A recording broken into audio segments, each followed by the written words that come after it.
예, 선생님들 김종훈입니다. 어떻게 오늘 하루 잘 보내셨고요? 오늘은 좀 화면 색깔이 다르네요. 원래 이제 제가 겨울 내내 유니폼식으로 제가 항상 정장을 입고 다니는데 그 안에는 겨울에는 항상 목폴라티를 입어요. 검은색 혹은 남색을. 그러다 보니까 이제 제가 이제 옷을 꼭 안 갈아입는 것처럼 생각하시는 분들이 많은데 검은색 목폴라티가 한 10장 정도 돼요. 그래가지고 거의 그걸 이제 갈아입는 걸로 계속 바꾸고 있어가지고. 근데 이제 어제는 수원에서 서초로 넘어가는 길에 너무 덥더라고요. 버스를 타고 가는데, 양재로 가는 길에 가속버스를 타는데 그래서 이렇게 계절이 바뀌었구나라는 걸 다시 한번 체감을 하면서 드디어 목폴라티를 그냥 벗어버렸어요. 아침에 출근하면서 자연스럽게 또 입으려고 하다가 안 되겠다. 그래서 오늘 이제 올해 들어서 처음으로 이제 와이셔츠를 꺼내 입었고, 와이셔츠를 입었더니 너무 상쾌한 거예요. 이렇게 목이 자유로워지니까 날씨의 체감도 혹시 확연히 더 느껴지고. 그래서 오늘은 어제에 이어, 어제는 수원지검, 오늘은 수원지법으로 향했습니다. 저희 집에서 수원지법까지 대중교통으로 2시간 걸려요. 제 자차로 가면은 1시간이면 가는데, 한 55분이면 가는데 웬만하면 차를 갖고 가지 않아요. 일단 주차하기도 어려움이 있고, 보통 이제 수원에서 일을 본 다음에 제가 서초로 가야 되는 상황들이 많아가지고, 서초는 뭐 주차하기가 더 힘들어가지고요. 그런 상황이라, 아무튼 오늘은 왜 갔냐? 어제 같은 경우에는 민주당 이제 검찰 독재무 특별위원회에서 수원지검과 수원구치소를 항의 방문해가지고 여러 이야기들을 했잖아요. 그걸 이제 현장막한 걸 제가 설명을 해드렸는데, 오늘 같은 경우에는 원래부터 잡혀있던 김성태 전 쌍방울그룹 회장의 공판이 예정돼 있어서 간 거예요. 근데 저도 이제 김성태 전 회장을 이화영 전 부지사와 방용철 전 부회장의 공판에서는 증인으로 나왔을 때 굉장히 많이 봤죠. 굉장히 많이 봤어요. 근데 김성태 전 회장의 단독 공판에서는 처음 봤어요. 그리고 오늘 제가 굉장히 놀란 게 뭐냐면은, 맨날 그러니까 죄수복만 입고 있던 김성태 회장을 보다가 오늘 처음으로 죄수복이 아닌 약간 파란색 계열의 하늘색 넥타이를 한, 머리를 깔끔하게 다듬은 남자가 멀리서 걸어오는데 이 구두까지 싹 맞춰가지고 굉장히 사람이 달라 보이더라고요. 그리고 이제 아시겠지만 김성태 전 회장이 여러분 체격이 우람해요. 정말 키 거의 한 180 8, 7, 8 정도 돼 보이고, 막 체격도 막 이렇게 커요. 아주 정말 되게 거대한 사람인데, 아무튼 그 양반이 오늘 딱 이렇게 걸어오면서, 아니나 다를까 제가 기자들이 있을 건 예상은 했어요. 왜냐면은 이런 이화영 전 부지사의 술판 진술 이후에 김성태가 공식 석상에 들어가는 건 오늘이 처음이었거든요. 아니나 다를까 기자들이 좀 있을 것 같았는데, 수원지법에 딱 갔더니 카메라들이 싹 정말 10여 대가 있더라고요. 그래서 김성태 회장을 만나려고 했던 거구나. 근데 제가 9시 한 40분경에 도착을 했는데 10시에 시작이어가지고 9시 한 35분쯤이구나. 이미 근데 마치고 들어갔더라고요. 이제 들어가서 이제 또 공판을 수원지법 204호거든요. 이화영 전 부지사가 하는 공판 현장이랑 똑같아요. 수원지법 형사 11부가 하는 건데, 김성태 전 회장이 안 들어가고 그 앞에 앉아 있더라고요. 저도 이제 들어갈까 하다가, 바로 이제 공판 현장으로 들어갈까 하다가, 이제 김성태 전 회장이 계속 이제 왔다 갔다 하는 사람들을 계속 쳐다보는 게 느껴져요, 신경이. 그래가지고 이제 그 옆자리에 바로 앉진 않고, 변호인도 많고 거기에 수행원들도 엄청 많아요. 그래가지고 이제 그 옆쪽에 앉아 있다가 무슨 얘기하나 이렇게 곰곰이 듣고 있다가, 목소리가 워낙 커가지고 복도에서도 쩌렁쩌렁 울려요. 이런저런 얘기 하더라고요. 이제 자기 공판 관련해서. 그래서 이제 공판에 이제 9시 50분쯤에 들어가길래 저도 맞춰서 들어갔고, 오늘 공판은 굉장히 빨리 끝났습니다. 한 35분, 40분을 안 했죠. 왜냐면 오늘 공판 절차에 관련해서 다시 한번 이야기를 했고, 오늘 굉장히 저는 기사에 솔직히 이거 녹이진 못했어요. 워낙 그 이슈, 술판 보도 이슈 자체가 크기 때문에. 근데 오늘 공판 자체도 굉장히 중요한 얘기가 있었어요. 어떤 얘기냐면은 이미 이화영 전 부지사와 방영철 전 부회장의 공판, 그러니까 변론 절차는 다 끝났기 때문에 6월 7일 오후 2시에 최종 선고가 나왔습니다. 선고가 예정돼 있어요. 이미 지난번에 8일날, 4월 8일날 결심 공판에서 검찰이 이화영 전 부지사에게 여러분 15년을 때렸어요. 15년을.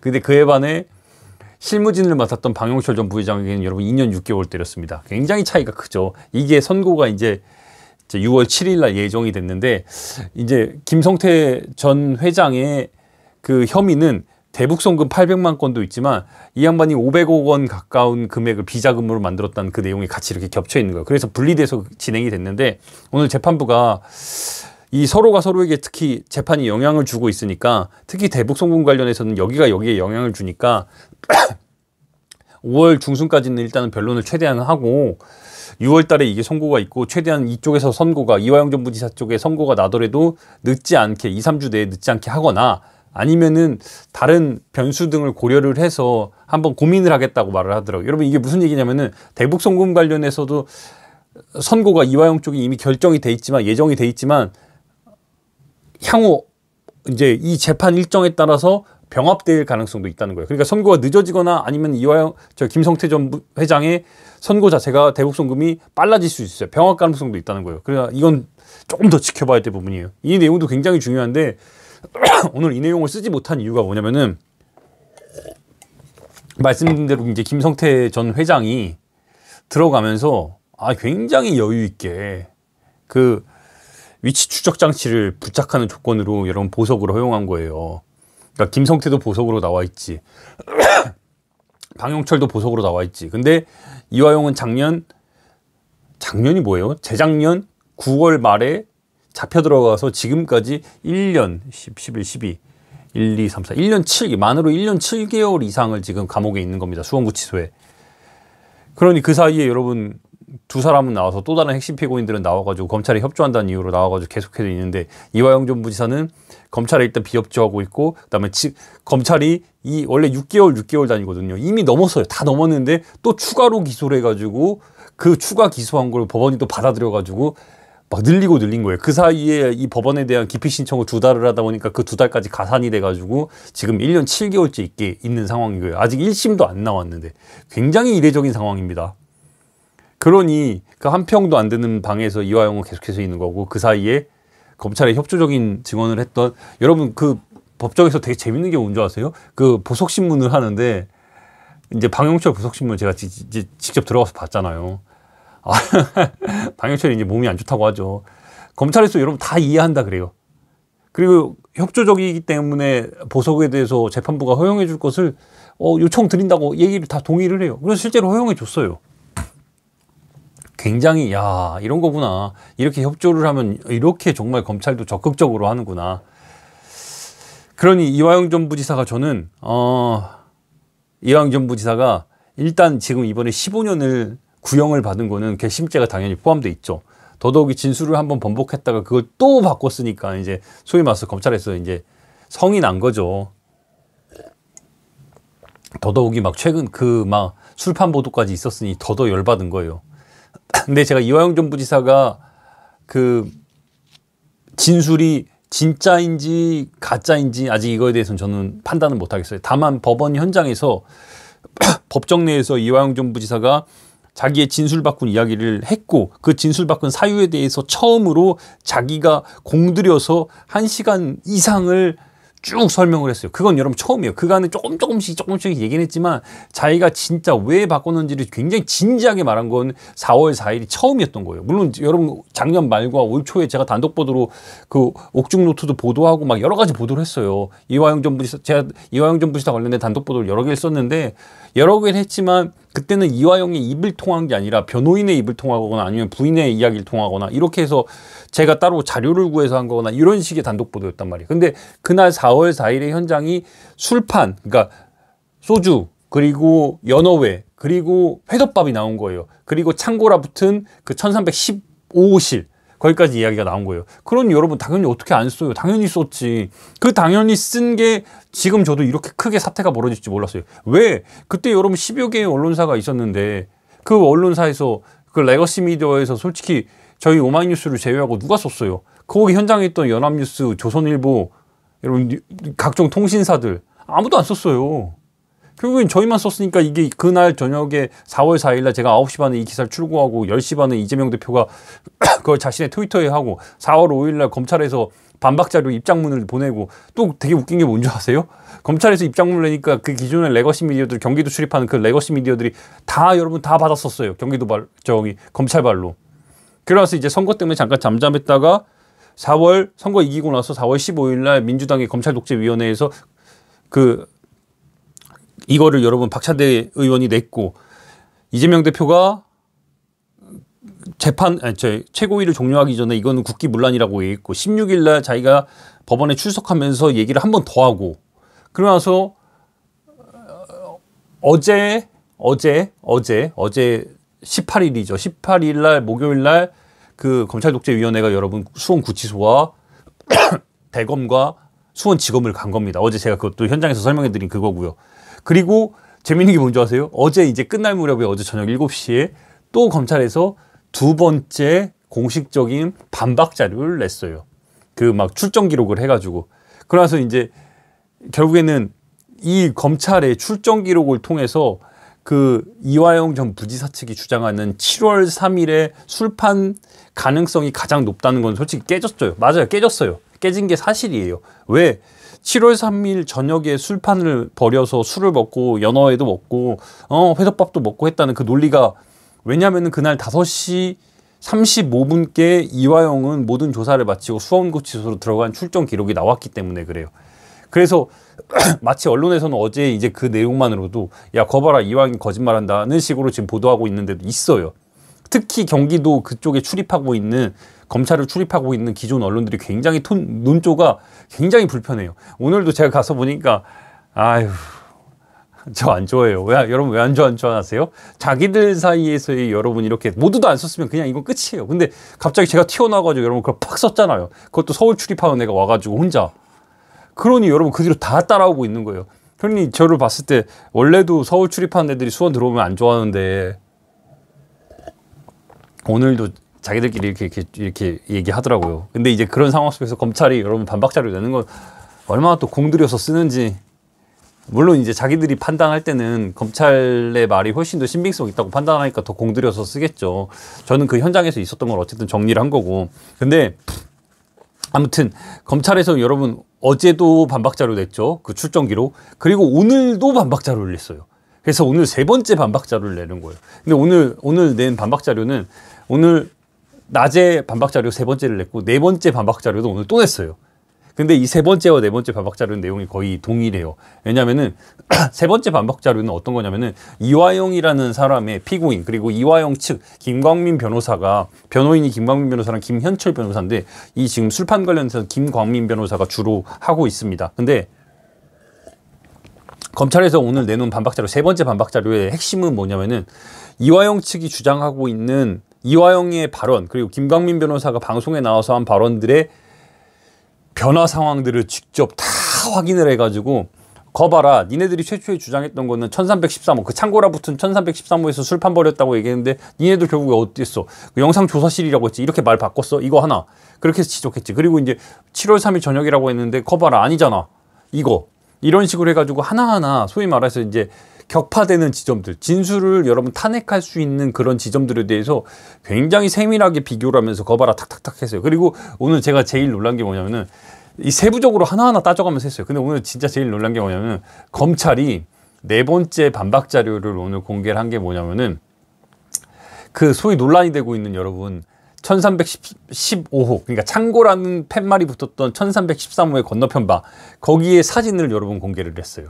그리고 술을 마셨다고 그 김광민 변호사가 입장문을 통해서 말한 그 진술 녹화실 영상실이 있어요. 거기에 술을 마실 수 있었던 거는 김광민 변호사 측에서 얘기를 했던 건 이화영 측에서 주장을 했던 건 거기서 술을 마실 수 있었던 건 교도관들이 굉장히 흐릿한 창을 통해서 그 현장을 보기 때문에 얘네들이 술을 먹는지 뭘 보는지 이렇게 못 먹는다고 이렇게 주장을 했어요. 실제로 입장문에도 여러분 그렇게 썼고.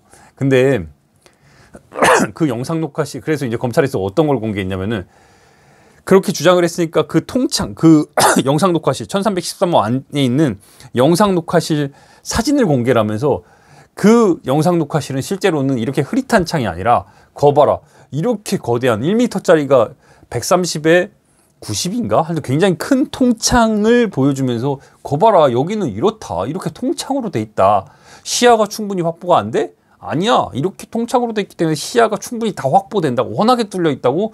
여러분 사진을 6장을 이렇게 공개를 한 거예요. 앞에 3장, 뭐 뒤에 3장 이런 식으로. 그러니까 여러분 또 어때요? 말씀드린 대로 그 이제 또 보도가 막 진짜 수십 개가 지금 나오고 있어요. 특히 이제 경기도발로 굉장히 많이 나오고 있는데, 제가 그 4월 4일날 만났던 기사들이 지금 여러분 기사 엄청 쓰고 있어요.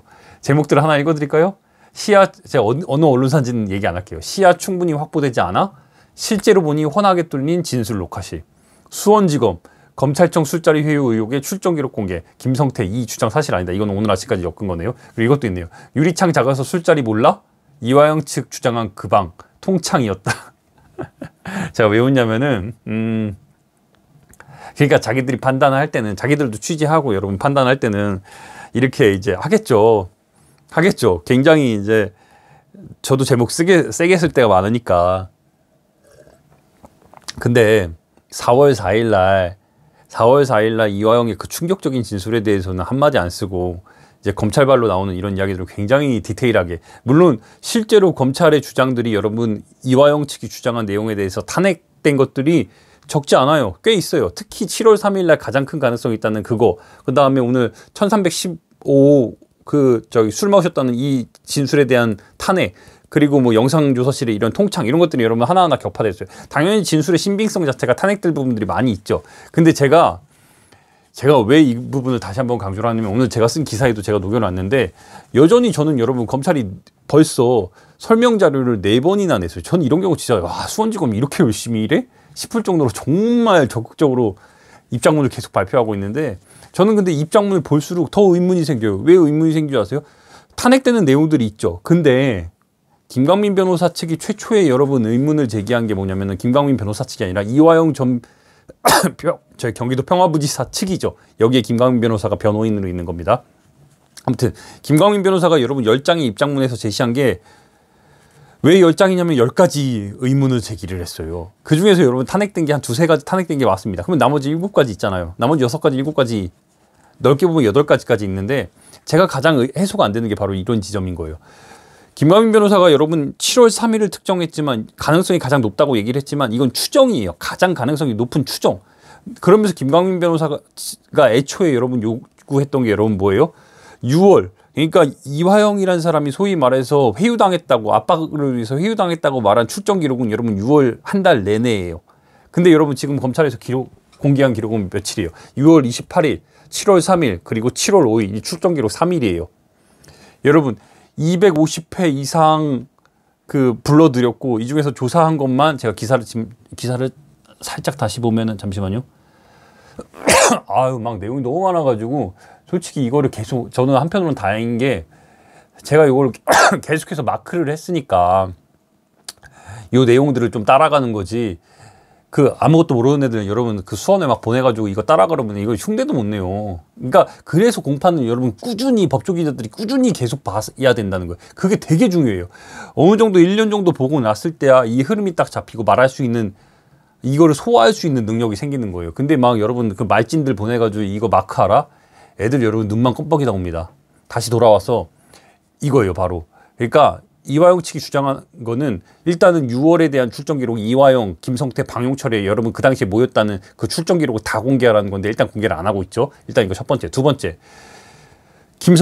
이화영 측이, 그러니까 김광민 변호사가 여러분 침묵하고 계속 검찰에 지적하는 게 뭐냐면은, 검찰은 2013년 10월까지 이화영을 검찰에 217번 소환했다고 얘기를 해요. 이 중에서 여러분 소환을 다 했지만, 217번이나 소환했지만 실제로 조사한 거는 72회를 조사를 했어요. 왜? 증언을 거부하거나 여러 상황들이 있으니까 217번은 여러분 72번만 조사를 한 거예요. 근데 이 72번 중에 여러분 조서가 남은 거는 19번이에요. 그러면 나머지 공식적으로 72번 조사를 했어요. 그러면 조사를 했으면 조서를 남겨야 되는데 19개밖에 안 남아있다는 거예요. 나머지 여러분 50여 개는 어디 갔냐는 거예요. 그리고 두 번째, 이게 세 번째, 이게 벌써 두 번 했죠. 그리고 여러분, 제일 중요한 게, 제가 진짜 제일 의문이 가는 게, 여전히 저는 계속 의문이 가는 게 바로 이 지점이에요. 그러니까 이화영의 진술 자체가 굉장히 여러분 기억이 혼재돼 있으니까 저는 혼재돼 있다고 봐요. 그때도 4월 4일 그리고 그 이전의 진술에도 막 하고 싶은 말은 많은데 기억이 막 오래됐으니까 막 혼재돼 있어요. 혼재돼 있는데도 아무튼 그 흐름들은 다 이어지고 있어요. 굉장히 디테일하게 흐름들이 이어지고 있어요. 그러면 구체적으로 여러분 연어회와 회덮밥, 뭐 일각에서는 뭐 유튜버들이 제주도에 연어회집이 지금 제주도로 내려갔다고 막 찾았다고 하는데, 이건 여러분 중요한 거는 검찰이 그냥 나서면 돼요. 나서서 여러분 조사하면 얼마든지 의지를 갖고 할 수 있어요. 제가 여러분 나한테 가가지고 그 제주도 가서 취재해서 이거 밝혀내라고 하는데 일단 저는 법정에서 이루어지는 그 싸움을 더 집중적으로 여러분께 보여드릴게요. 중요한 게 뭐냐면은 바로 이거예요. 여러분 오늘도 제가 그 연어회집이 삼겹살집으로 바뀌었거든요. 제가 거기 맨날 그 스타벅스 그 앞에서 맨날 기사 쓰고 있어가지고 그 맨날 보고 있는 곳인데, 오늘도 아침에 법원 가면서 야 저곳이구나 혼자 생각을 하고 있었는데, 중요한 거는 이건 여러분 검찰의 수사력이 이래서 필요하다는 거예요. 그러니까 권력을 가진 집단의 수사력이 왜 필요하냐면은 쌍방울 직원 2명, 박시성을 가진 쌍방울 직원 2명이 김성태와 여러분 방용철을 서포트했다 그래요. 실제로 얘네들이 여러분 그 앞에서, 그러니까 누구예요? 이화영 측의 김광민 변호사에 따르면은 아무튼 실제로 가서 사왔다는 거 아니에요. 그러면 그 사온 내역에 대한 이미 지금 강하게 추정하는 장소까지 있단 말이에요. 그러면 항상 말하지만 이들에 대한 여러분 뭐가 필요해요? 사온 내역이 있을 거 아니에요. 요거를 수사해서 확인하면 되는 거예요. 그리고 여러분 또 뭐예요? 이 사람들이 여러분 사왔으면 실제로 여러분 검찰에 들어가면 제가 항상 말씀드리죠. 검찰 그냥 못 들어가요. 항상 기록이 남아요. 뭐 이런 부분들을 대조해서 하나하나 맞춰보자는 거예요. 그러면 여러분 이게 해결된다니까요. 지금 근데 검찰에서 여러분 이렇게 4번의 입장문 4번 발표한 거 전 진짜 처음 봐요. 근데 더더욱이 항상 퇴근할 무렵에 발표해가지고 진짜 짜증이 막 이렇게 올라오면서 제가 욕하면서 기사를 어쨌든 다 썼는데, 중요한 거는 결국에는 막 조선에서는 그 얘기도 하더라고요. 그러니까 없는 사실을 조선이었나? 그러니까 없는 내용을 반박을 하려니까 이런 문제가 계속해서 불거진다. 그러니까 이화영의 이미 말 자체가 다 거짓말이라고, 그러니까 단정을 짓고 검찰의 대응 자체가 막 이렇게 계속 악순환으로 이렇게 이어지고 있는 이유가 처음부터 애초에 없는 사실을 반박하려니까 이렇다라고 말하는 거예요. 근데 여러분 어쨌든 10개월 이상 그 재판에 들어가서 보면은 진술의 흐름이라는 거예요. 여론조사도 여러분 항상 흐름이라는 게 있잖아요. 제가 10개월 동안 거의 놓치지 않고 그 재판에 다 들어가서 본 거는 보도를 안 할래 안 할 수 없는 상황들이 이어졌다는 거예요. 네, 그런 부분들이. 물론 그 사이에 난장판 피운 것도 사실이에요. 기자들이 이화영의 진술을 믿지 않은 그 이유도 분명히 있어요. 왜? 진술이 자기 스스로 오락가락한 부분들이 분명히 있어요. 변호인들이 막 중간에 사임해서 뛰쳐나간 부분도 있었고 부인이 소리친 부분도 있었고, 근데 그럼에도 불구하고 보도는 저는 해야 된다고 봤고, 아무튼 그런 상황들이 이어졌고, 중요한 거는 막 CCTV 1년씩 그 내부에 있는 거는 1년씩 기록된다고 얘기를 했는데, 저는 이 부분은 제가 아직 취재가 안 돼가지고, 그러니까 이 부분은 취재가 안 돼서 제가 말을 못 하겠어요. 다만 일각에서는 CCTV 1년이 공개돼 있다 막 이런 주장도 저한테 댓글로 막 달아주고 막 연락도 오고 쪽지도 하는데, 이런 부분은 좀 더 지켜봤으면 좋겠어요. 그리고 이 논란은 제가 볼 때 6월 7일 선고까지도 계속 이어지고 그 이후까지도 아마 이어질 겁니다. 그리고 김광민 변호사가 이화영을 만나고 나서 좀 더 이렇게 보강된 내용을 보충한다고 하는데, 지켜봤으면 좋겠어요. 저도. 근데 저는 개인적으로 김광민 변호사랑도 이제 이 취재하면서 연이 닿았는데, 제가 조금 더, 그러니까 이 전체적으로 이게 워낙 내용들이 혐의가 이것저것 있으니까 그 변호사들끼리 자기들이 주로 다루는 내용들이 좀 달라요. 근데 지금 이 지금 술자리 이 진술 관련해서는 김광민 변호사가 주로 마킹을 하고 있고, 이 대북송금 자체에 대해서는 김현철 변호사가 굉장히 디테일하게 보고 있어요. 그래서 저는 양쪽 변호사랑 지금 다 아무튼 이야기를 계속 오가고 있기 때문에, 근데 밝혀야 될 부분이 많죠. 근데 항상 말하지만 여러분 이 사건의 본질은 제가 물론 최초 보도하긴 했지만 술이 아니에요. 술, 회덮밥, 연어회가 아니에요, 여러분. 그리고 이 사건의 마치 본질이 막 그 국기문란이라고 칭해지는, 만약에 사실이라면 검찰과 김성태의 회유에 의한 압박에 의한 저기 이화영이 여러분 진술번복이 여러분 이 사건의 핵심이 아니에요. 이 진술번복이나 술잔이나 이런 게 여러분 왜 나와요? 이 끝에 누가 있냐? 이 검찰이 이화영 수사를 통해서 이 쌍방울의 대북 송금 의혹이라 불리는 이 800만 불 사건, 여기엔 300만 불의 이재명에 대한 대북 송금, 500만 불에 대한 스마트팜에 대한 요 800만 불이 여러분 왜 존재하겠어요? 검찰이 진짜 노리는 부분이 무엇인지는 여러분들이 더 잘 알 거예요. 이재명이란 이름 석자예요. 그 이번에 선고 결과를 바탕으로 해가지고 또 추가 기소할 가능성이 굉장히 농후하거든요. 이 과정 속에서 이 술자리가 튀어나온 거고 연어회가 튀어나온 거고 막 올라온 거예요. 결국에 본질은 검찰에서 굉장히 그 수사, 제가 지금 변론 과정 내내 지난 10개월 동안 나온 거는 이 종국에는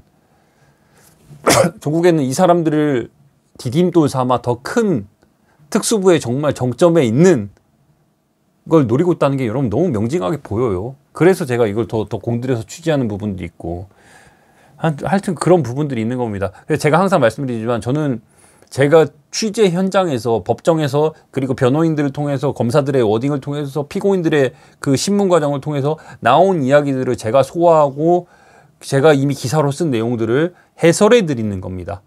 그러니 그 부분도 좀 여러분들이 염두에서 보셨으면 좋겠어요. 아무튼 일주일이 어떻게 갔는지 모르겠는데 이렇게 일주일, 그리고 끝으로 하나 더.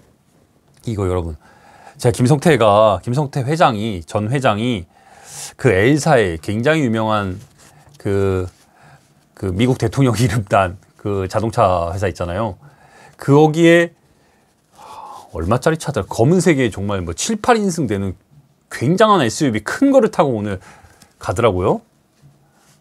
정말 뭐 어마어마하게 차량이 큰데 깜짝 놀랐어요. 그게 무슨 내비게이터인가? 뭐 그런 이름, 제가 궁금해서 찾아봤어요. 그런 차더라고요.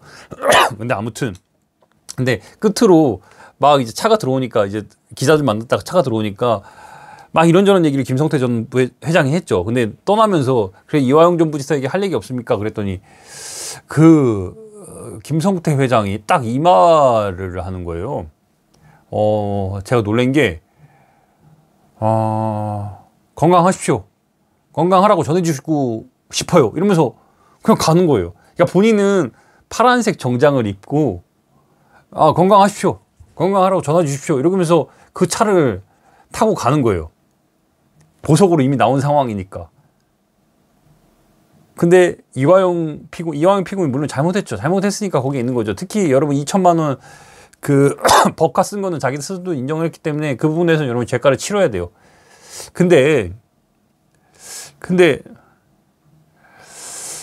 김성태가 얼마를 받을지 모르겠어요. 박용철도 얼마를 받을지 모르겠고요. 근데 건강하십시오. 이런 말을 하고서 할 말 없냐고 물어봤더니 건강하십시오. 건강하라고 막 이렇게 얘기하고서 저는 이 태도는 잘 모르겠어요. 진짜 여러 생각이 들더라고요. 여러 생각이. 그렇다고 물론 무슨 말을 하겠어요. 서로 그냥 응원하고 그냥 마는 건데 여러 생각이 들더라고요. 아무튼 제가 지난주부터 이 유튜브 집에 와서 기사 쓰고 집에 와서 유튜브를 이렇게 정리한 거를 좀 보여드리고 있는데 반응이 상당히 뜨겁네요. 감사드리고 고맙고, 주말엔 여러분 아시겠지만 저는 주말에는 다시 역사 전문 기자로서 친일파와 우리 독립수사들을 찾아 나섭니다. 그게 제 주말에 제가 기자를 하면서 하는 되게 삶의 낙이에요. 제가 그런 걸 바탕으로 해서 임종로드라는 책도 썼고, 뭐 약산과 의열단을 추적한 약산로드라는 책도 썼고, 현충원에 잠들어 있는 친일파들을 추적하기 위해 현충원 한 바퀴라는 책도 썼고, 그 다음에 이제 코로나 기간에 제 스스로 이런 헛헛한 마음을 달리려고 한국사로드라는 책도 썼어요. 그 중에서 뭐 임종로드는 엄청 잘 됐고, 근데 지금도 여러분 제가 계속해서 하고 있는 공익 활동은 뭐냐면은 현충원에 잠들어 있는 친일파들의 현실을 더 알리기 위해서 거의 한 2달에 한 번, 3개월에 한 번씩 공익 목적의 무료 현충원 투어를 진행을 하고 있어요. 이번에도 5월 4일 날 합니다. 그 영화 서울의 봄과 영화 파묘 덕에, 특히 서울의 봄 덕에 원래 제 투어가 한 50명 오면 많이 오는 투어였는데 지난번에 250명, 260명 막 이렇게 와요. 이제 이번에도 지금 시청자가 250명인데 제가 커뮤니티 그쪽에 란에다가 여러분 이거 공지 하나 할 테니까 그거 보고 신청 많이 하세요. 그리고 같이 걸으면은 바뀌어요.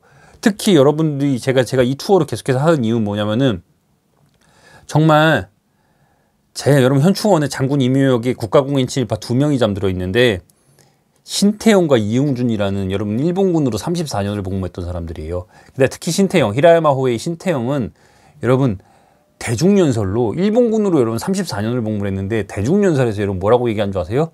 내 목표는 야스쿠니 신사라고 말했던 사람이에요. 그리고 우리나라 초대 육군참모총장을 지낸 이응준은 여러분 거기 그 사람의 묘비에 가면 우리 국군의 아버지라고 적혀 있어요. 왜? 초대 육군참모총장이었고 실제 부인할 수 없지만 친일파들이 만주군들이 우리나라 국군에 여러분 자리 잡게 하는데 그 기초 작업을 한 게 이응준이에요. 근데 이응준은 여러분 우리 청년들을 모아놓고 뭐라고 얘기한 줄 아세요? 천황폐하의 손가발이 되라 그랬어요. 전쟁에 나가서. 그런 사람들이 여러분 독립투사 머리 위에 잠들어 있어요. 그 현실을 직접 보셨으면 좋겠어요. 머리 위라는 게 거짓말 같죠? 정말 머리 위에 있어요. 정말. 농담이 아니라 정말 한 30m, 40m 머리 위에 있어요. 그걸 여러분들이랑 같이 봤으면 좋겠다는 거예요. 그 현실을 알리고자 하는 거고 제가 내일이랑 그리고 이제 이런 현실의 연장선상에서 제가 그 지사들의 독립투사들이 어떻게 그 우리가 나라를 지키고 나라를 정말 대한민국이라는 나라를 세우고 지키기 위해 노력했는지 목숨 걸고 했는지 알기 위해서 임정로드 4,000km를 투어를 2019년부터 계속해서 해오고 있고 그리고 올해 같은 경우에는 그 국가에서 홍범도 장군을 하도 폄훼를 하니까 만주를 갑니다. 그래서 만주로드라는 거를 제가 8월 11일 날 1차로 7박 8일 가고 8월 25일 날 7박 8일로 2차를 가요. 근데 아직 공지도 안 했는데도 여러분 1차는 제 페북에 제가 글 올린 것만 보고 이미 신청 다 끝났어요. 2차도 40명인데 다 끝났고 2차도 40명 중에 22명이 신청을 해버렸어요. 이미 공지도 안 했는데 이런 글만 보고. 그래서 여러분 기회가 닿으면 또 이렇게 같은 꿈을 꾸면서 같은 곳을 바라보면서 만주 땅을 함께 걸어봤으면 좋겠다는 거고 내일은 제가 이 만주로드 차원에 이번에는 여행이 8월 달에 떠나는 여행이 만주로드거든요. 만주로드 2200km인데 거기에 대한 사전 답사로 내일부터 모레까지 제가 안동에 있는 서움받지 못한 독립투사들의 무덤 김시현과 류시태 이승만 대통령에게 의열단의 이름으로 여러분 저격 미수 사건을 일으킨 사람이 영화 밀정 다 보셨죠? 영화 밀정에서 공유가 연기한 실제 모델이 의열단 1923년 의열단의 2차 폭탄 의거를 준비했던 김시현 지사의 이야기입니다. 그 사람의 무덤을 제가 우리나라 한국 언론사상 최초로 제가 찾아냈어요. 그와 함께 1952년 6월 25일 날 부산 광복동에서 충무광장에서 여러분 김시현의 신분증을 들고 총을 들고 갔던 의열단원 유시태의 무덤도 제가 찾아냈습니다. 내일 여러 선생님들과 같이 그곳에 갈 거예요. 그래서 아마 내일은 방송이 할 수 있을지 모르겠지만 뭐 가능하면 하던지 그렇게 할게요. 아무튼 주말은 이렇게 해서 안동에서 그리고 안동에서의 마지막 일정은 여러분 민족 시인 이육사가 여러분 이원록의 본명 이원록의 그 이육사가 여러분 안동 출신인 거 다 알고 계시죠? 그 이육사가 여러분 의열단원입니다. 그 이육사가 의열단원이 되게 하는데 이육사를 손잡고 여러분 베이징에 데려간 게 여러분 누구예요? 제가 방금 말씀드린 의열단원 김시현이에요. 같은 안동의 선후배일간이에요. 그러니 안동에서 똑똑한 후배가 있다는 얘기를 듣고 김시현이 메이지대학교 법학과를 나온 김시현이 이육사를 데리고 베이징에 가서 의열단에 가입시킨 거예요. 그리고 조선혁명 정치유사 간부학교에서 여러분 장교 출신입니다. 이육사가. 그러다가 여러분 이육사가 독립운동을 하는 기간 26년, 1919년부터 26년이란 기간 동안에 여러분 16번의 감옥을 가요. 그리고 이 이야기 너무 깁니다. 아무튼 할 얘기가 너무 많아가지고 이런 이야기들은 제가 또 차차 해드릴게요. 오늘은 김성태 관련된 이야기 정리하고 다음 주에도 굉장히 바빠요. 다음 주에도 이 이슈 자체가 계속 이어집니다. 그래서 제가 다음 주에도 최대한 몸에 허락할 때까지 최대한 이 내용들을 하나하나 좀 설명해 드리겠습니다. 한 주 고생하셨고 저도 안동 가서 여러 지사님들 인사 올리고 또 건강한 모습으로 또 찾아뵙겠습니다. 여러분 애 많이 쓰셨습니다. 고맙습니다.